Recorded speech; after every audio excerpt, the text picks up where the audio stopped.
అందరికీ నమస్కారం అండి. పుష్ప 1 ప్రీ రిలీజ్ అప్పుడు ఇదే స్టేజ్ మీద నుంచొని బన్నీతో అన్న, బన్నీ నార్త్ ఇండియాను వదలొద్దు, అక్కడ ఫ్యాన్స్ నీకోసం చచ్చిపోతున్నారు, ప్రమోట్ చేయ అక్కడ సినిమాని అని చెప్పి. సో 3 years తర్వాత పుష్ప 2కి బన్నీతో చెప్పాల్సింది ఏంటంటే ఈ సినిమాకి ఎటువంటి ప్రమోషన్ అవసరం లేదని, నాట్ నీడెడ్. మొత్తం ఇండియా మొత్తం ఆర్ ప్రపంచంలో ఇండియన్స్ ఎక్కడ ఉన్నారో అందరూ కూడా ఆల్రెడీ టికెట్లు కూడా కొనేసుకుని ఉంటారని అర్థమైపోతుంది. జనరల్గా ఏదైనా సినిమా ఫంక్షన్కి వచ్చినప్పుడు మనం ఏం మాట్లాడినా ఆ సినిమాకి ఏదో రకంగా ఎంతో కొంత హెల్ప్ అవ్వాలని చెప్పి ఏదో మాట్లాడుతూ ఉంటాం.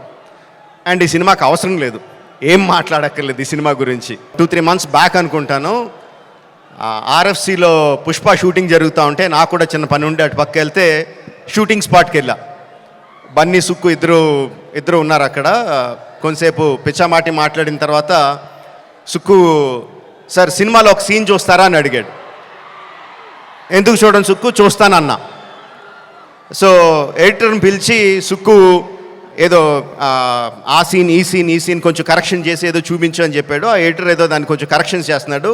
ఈ లోపల బన్నీ సుక్కు ఇద్దరు నాతో డిస్కషన్ అండి. సుక్కు అంటాడు, ఎవరన్నా సీన్ చూసి సినిమా చూస్తావా అంటే నేను చూడండి అంటాను, ఆ తర్వాత వాళ్ళతో ఏం చెప్పాలో నాకు తెలియదు అంటాడు.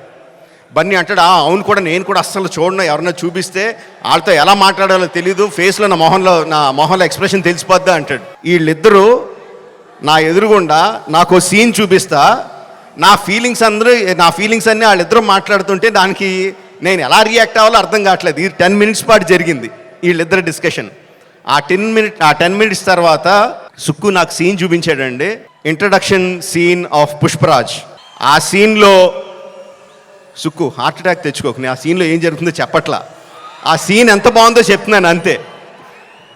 ఆ సీన్ చూసిన తర్వాత నేను అన్నది ఒకటే ఒక మాట, ఈ సీన్కి దేవి ఎంత మ్యూజిక్ ఇవ్వగలిగితే అంత, ఎంత స్కోప్ కావాలంటే అంత, ఏ రేంజ్కి తీసుకెళ్లాలంటే ఆ రేంజ్, అంత ఎక్సలెంట్ సీన్ చూపించాడు Sukku.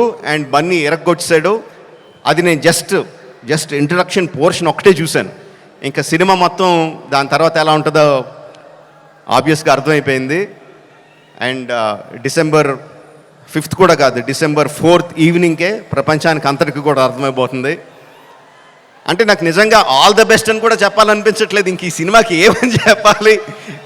Okay, all the best to all of us. అదిగో వర్షం కూడా పడుతుంది, బ్లెస్సింగ్స్ ఫ్రమ్ ద హెవెన్.